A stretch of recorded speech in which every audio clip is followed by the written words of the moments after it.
Bom dia, meus queridos. Tudo bem com vocês?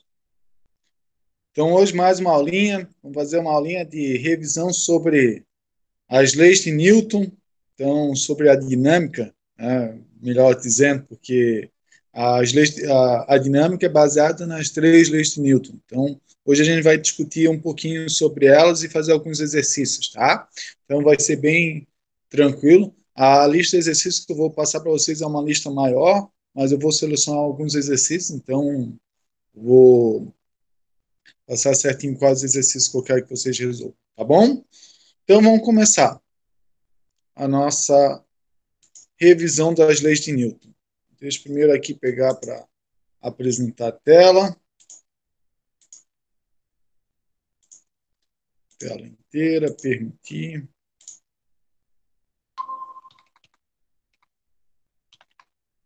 Então está aí o cidadão, né, que revolucionou a física, Sir Isaac Newton. Então ele ganhou o título de Sir, dado pela rainha da Inglaterra, né, por causa dos grandes feitos dele.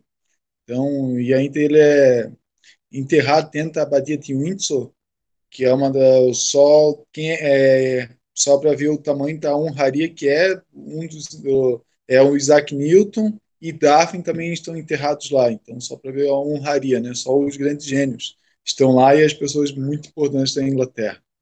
Então, Isaac Newton, que foi praticamente o pai da física clássica, então ele fez muita coisa da física ali. Além da física, ele também fez bastante coisa em cálculo. Então, cálculo diferencial integral, que é o que vocês vão estudar lá na faculdade, para quem escolher as áreas de engenharia, nas áreas de exatas, né?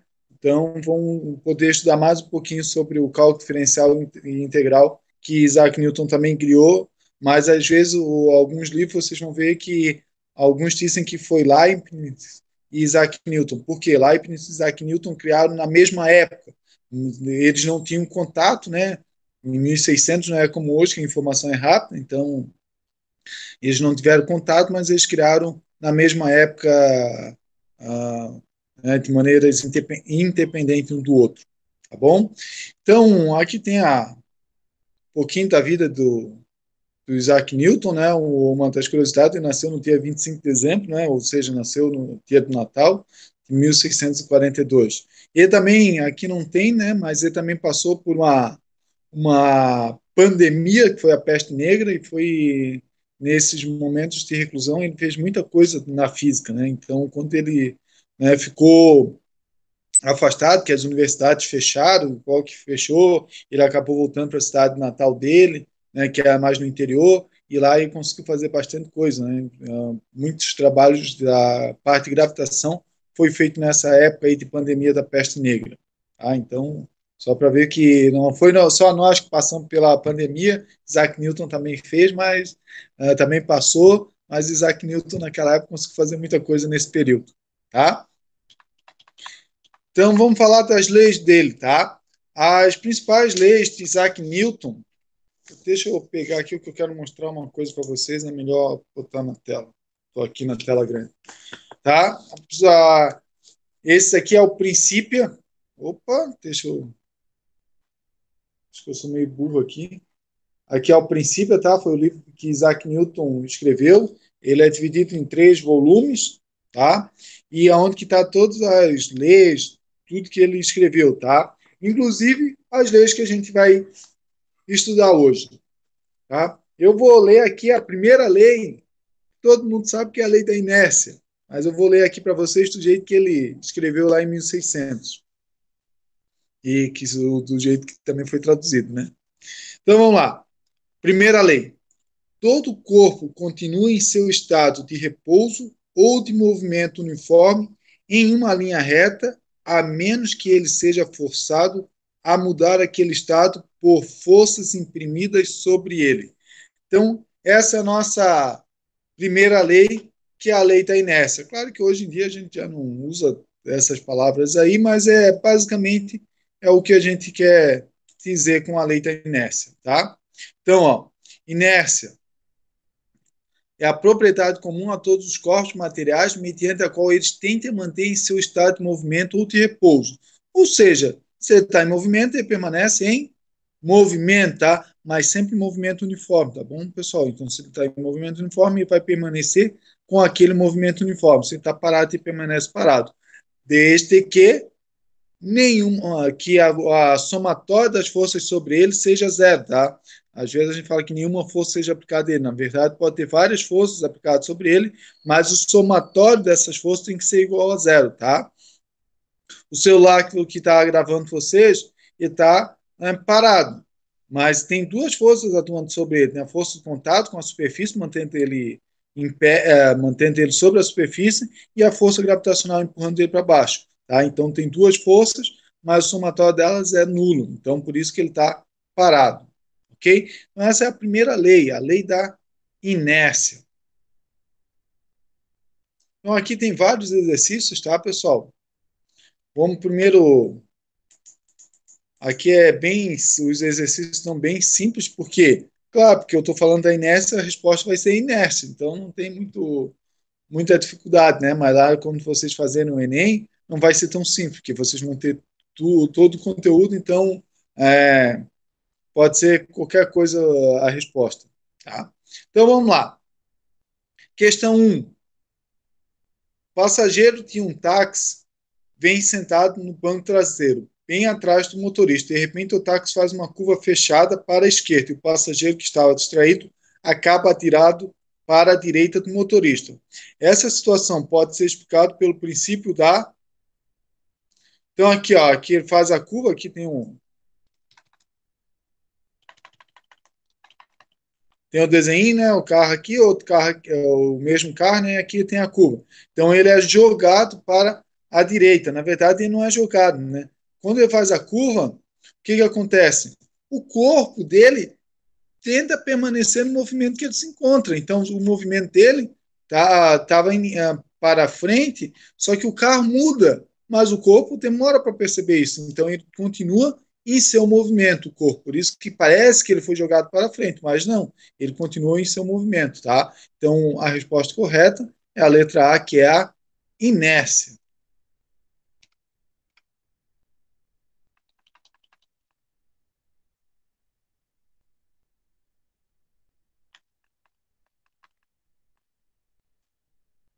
Aqui também tem outro aqui, ó.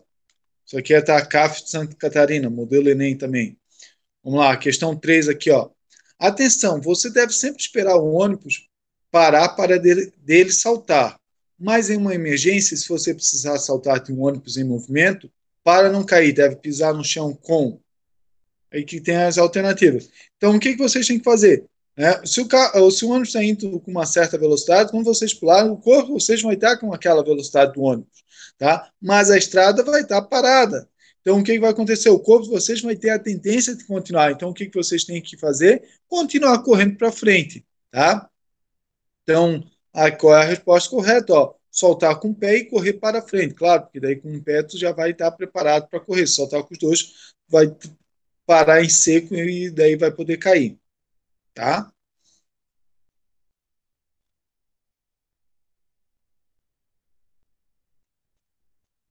Então, ali tem alguns exercícios, né? Que também tá mais um modelinho do Enem, né? Também que a resposta é inércia, porque que a gente deve amarrar a carga do caminhão, claro, porque numa freada ou uma arrancada, né? A tendência da carga é permanecer em seu movimento. Se ela está parada e tu arranca, a tendência dela é cair, ficar, né? Então aí para trás. E para trás não, permanecer atrás, o caminhão vai para frente. E numa freada, né, qual é a tendência da carga? Ela vai continuar no seu movimento. Então o caminhão vai parar e a carga vai continuar em seu movimento. Então, nessa chance também ele pode, né, até é bem perigoso em casos com carga muito pesada que um acidente, a carga acaba destruindo a cabine do caminhoneiro. Então, por isso tem que ser muito bem amarrada essa carga. Ok? Então, essa aí é a nossa primeira lei, a lei da inércia.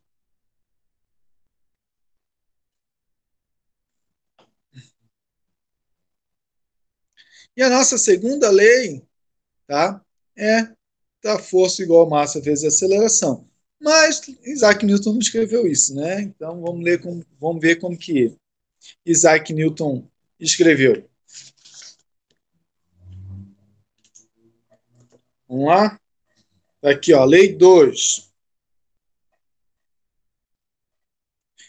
A mudança de movimento é proporcional à força motor imprimida e é produzida na direção da linha reta na qual aquela força é imprimida, tá?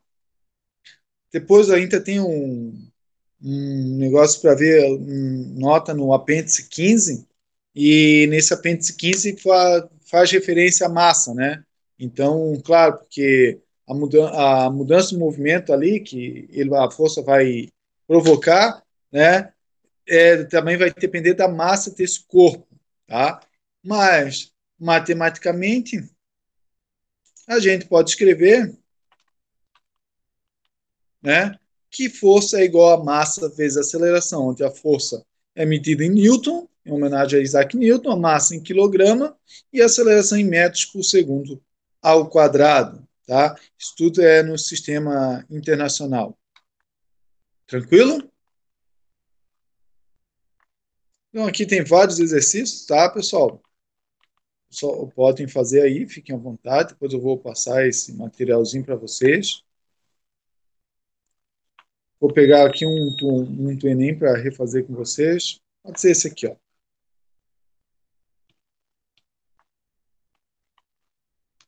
Então, também tipo modelo do Enem, tipo as questões que caem no Enem. Questão 1. Aproveitando o tempo ocioso entre um compromisso e outro, Paulo resolve fazer compras em um supermercado. Quando preenche completamente o primeiro carrinho como mercadorias, utiliza-se de um segundo, que é preso ao primeiro por meio de um gancho, como demonstra a figura. A figura está aqui.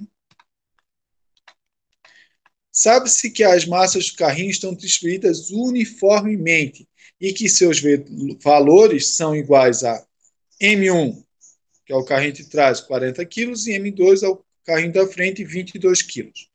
Paulo puxa o carrinho com uma força constante de módulo igual a 186 newtons.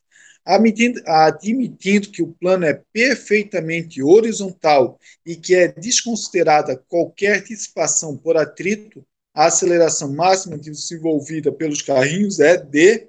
Então, ele quer que calcule a aceleração desse carrinho. Ele deu a massa, mas ele está puxando os dois carrinhos juntos. Então, a massa desse sistema é a massa dos dois carrinhos. Então, tem que somar a massa dos dois. Então, a massa vai ser 62 quilogramas, tá? E a força de 186. Então, jogando aqui na formulazinha, né? Força igual a MA, força 186, a massa 62, vezes a aceleração. A massa passa dividindo, 186 dividido por 62 dá 3. Então, a resposta deve estar na outra página. Tá aqui, ó, letra B, 3 metros por segundo ao quadrado. Tá? Então, não são questões difíceis, mas são pequenos detalhes que a gente tem que prestar atenção para não errar, tá?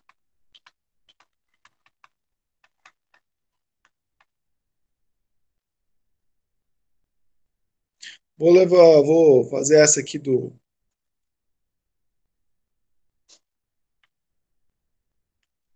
Chicó.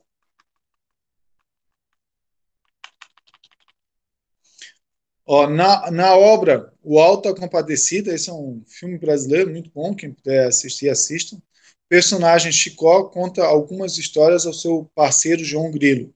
Uma destas refere-se a uma pescaria no Amazonas, em que relata ser arrastado por um peixe. História do pescador. Quando ferrei o picho, ele deu um puxavante maior e eu caí no rio. Chicó ainda complementa. O pirarucu me arrastou o rio acima durante 3 dias e 3 noites. Considerando que a figura acima é uma representação da situação contada por este personagem, aqui está a figura, e que sua massa e a do pirarucu são respectivamente 65 quilos e 5 quilos, que é a massa do Chicó 65, Pirarucu 5. Desprezando as forças da correnteza, o atrito e a resistência atuar, quando isso aparece escrito, isso aí quer dizer que a questão é fácil, tá? Então, é menos coisa para se preocupar. E adotando que o peixe exerce uma força de 140 newtons sobre Chicó, pode-se afirmar que a aceleração do conjunto Chicó mais Pirarucu e a tração existente na corda que os prende são, respectivamente, então, que calcule a aceleração e a tração na corda, tá? Então, vamos lá. Primeiro, a aceleração.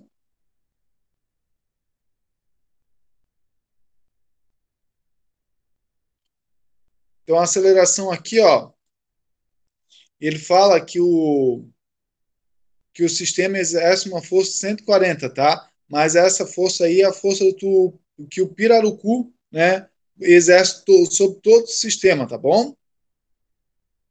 Não só sobre o Chicó. Então, aqui é a força que o Pirarucu exerce sobre o sistema. Então, ele consegue fazer uma força de 140 newtons. Essa força é necessária para acelerar o quê? O Chicó e a massa dele. Então, a aceleração dele vai ser a massa é 70 e a força é 140, né? Jogando lá na fórmula, vai ficar 140 dividido por 70. Eu tenho uma aceleração de 2 metros por segundo ao quadrado. Agora eu quero calcular qual vai ser a tração nessa corda. Então, é a tração que vai puxar o Chicó. Então, para a força que está puxando o Chicó vai ser qual? Vai ser força igual massa vezes aceleração. Então, você vai pegar a massa do Chicó, que é 65, vezes a aceleração que a gente calculou, que é todo o sistema, que era 2, 65 vezes 2 vai dar uma força de 130 newtons. Então, a força de tração, né, nessa corda é de 130 newtons. Então, a resposta correta seria a letra E, com aceleração 2 metros por segundo ao quadrado e uma força de 130 newtons, tá? E para finalizar, a gente tem a nossa terceira lei de Newton, tá? Vou ler primeiro no nosso livro, né? No nosso livro, não, no livro de Isaac Newton, né? Princípio. Ó, como que ele escreveu lá? A toda ação há sempre oposta uma reação igual ou as ações mútuas de dois corpos, um sobre o outro, são sempre iguais e dirigidas a partes opostas. Então, é aquela lei da ação e reação, que é a nossa terceira lei de Newton, que quer dizer que toda ação tem uma reação de mesma direção, mesmo valor, só que de sentido oposto. Então, se eu empurro uma parede, a parede empurra a minha mão. Então, se eu empurro a parede para a direita, a parede empurra a minha mão para a esquerda. E vice-versa. Tá? Então, é a terceira lei de Newton. Então, aqui tem a fotinha, né? A ação, a bola bate na cabeça da pessoa, empurrando a cabeça para um lado. E a cabeça da pessoa empurra a bola para o outro lado. Né? Ele é o princípio básico, né? A ação e reação é o princípio básico do funcionamento dos foguetes, porque sem esse princípio, os foguetes não funcionariam. Como que funciona? Né? O foguete joga os gases para baixo, então a ação do foguete é empurrar esses gases para fora e a reação é que esses gases empurram o foguete para cima. Tá? Então, essa é a ação e reação.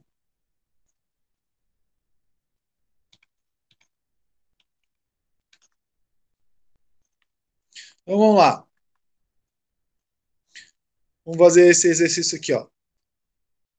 Considerando certa interação mecânica. Deixa eu aumentar aqui, para facilitar a vida de vocês. Considerando certa interação mecânica envolvendo os corpos A e B, analise as proporções que seguem. Se a ação estiver em A, a reação estará em B. A intensidade da ação é igual à reação. Então, são os valores da intensidade. As forças resultantes em cada corpo é nula. tá? Então, qual dessas afirmações são corretas? A1, A2, A1 e A2 ou A2 e A3? Então, aqui, ó, só para mostrar de novo, se a ação estiver em A reação estará em B, tá? Então, claro, se eu estou aplicando uma força na parede, a ação da força está sendo aplicada pela minha mão e a reação vai ser aplicada pela parede, ok? Perfeito, a 1 está correta. A intensidade da ação é igual à da reação, certo? Ambas têm que ter a mesma intensidade, mesmo falou. A força resultante em cada corpo é nula. Porque esses corpos podem entrar em movimento, então eles podem ter forças, então não quer dizer que o foguete entra em movimento, então a força resultante em cada corpo é nula, não. O foguete tem uma força e o gás vai ter a outra força, então a ação e reação tem que acontecer em corpos distintos, ok? Então a 3 é a única incorreta, né? Então a 3 é incorreta e a 1 e a 2 são corretas. Então a letra correta é a questão D, né, a resposta D, questão 1 e 2 são corretas. Então, isso aí são algumas questões que podem cair aí no Enem. Então, fiz um resumo aí básico das 3 leis de Newton, resolvi algumas questões com vocês, dei o prazer para vocês até né, ver como que Isaac Newton escreveu suas leis lá no princípio. Então, por hoje era isso aí, espero que vocês tenham gostado. Tá? Então, o mesmo esquema, eu vou selecionar alguns exercícios desses para a lista, vou passar lá, e peço que vocês façam, né? Que se tiver tempo, façam todos os exercícios para ficar fera aí para o Enem e conseguir fazer o curso que vocês queiram, tá bom? Um grande abraço a todos. Qualquer dúvida é só mandar que eu tenho o maior prazer em responder aí, tá bom? Valeu, pessoal.